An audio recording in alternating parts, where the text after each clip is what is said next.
Hi, I'm Carrie Blazer, the Divine Feminine, reincarnation of Mary Magdalene. Thank you for clicking on my clip.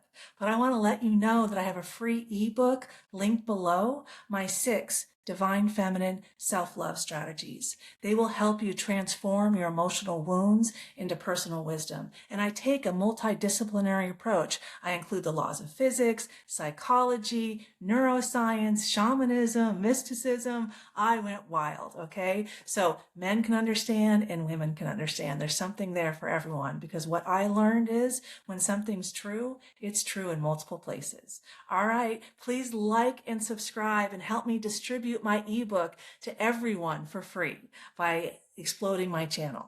Take care. Enjoy the clip. Bye.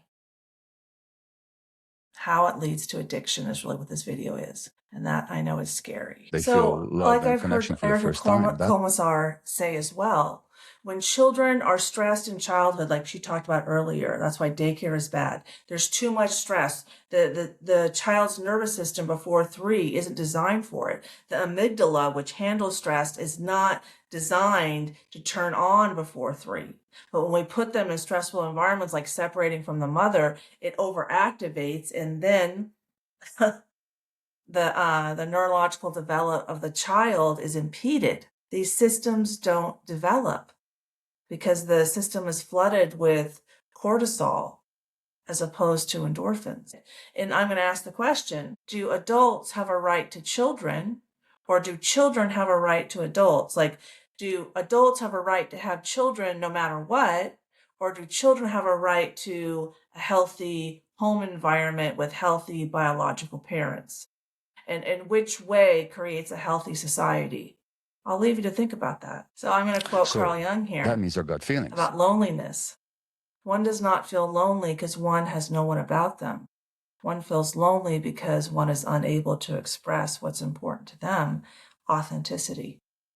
When we cannot express ourselves authentically, and we're not raised in an environment that supports that and models how to do that, and there's the repression of the self, there's the addictions. There's the external locus of control, because we don't have inner control. Weren't modeled how to be authentic and express ourselves in a healthy way, which is suppressed, like in my family.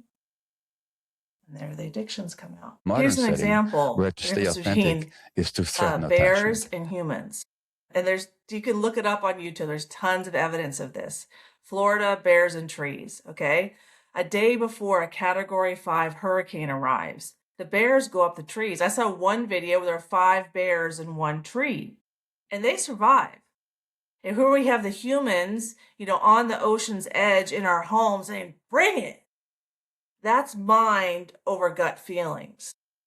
That's, putting I've decided I'm better as a human. God gave us dominion over animals and land, which is Christianity, as opposed to trust my inner guidance. The cross is the only ladder to heaven, as if heaven is external to us. But we live in a holographic universe, meaning the universe is a mirror showing us ourselves at all points. And so I'll link it below, but that's the reparenting process. It's the process of recalibrating your nervous system to experience love, compassion, and enlightenment instead of fear, guilt, and shame. And that's what my free ebook below will teach you how to do. The lesson 1 is called Appreciate, Learn, Forgive equals ego death.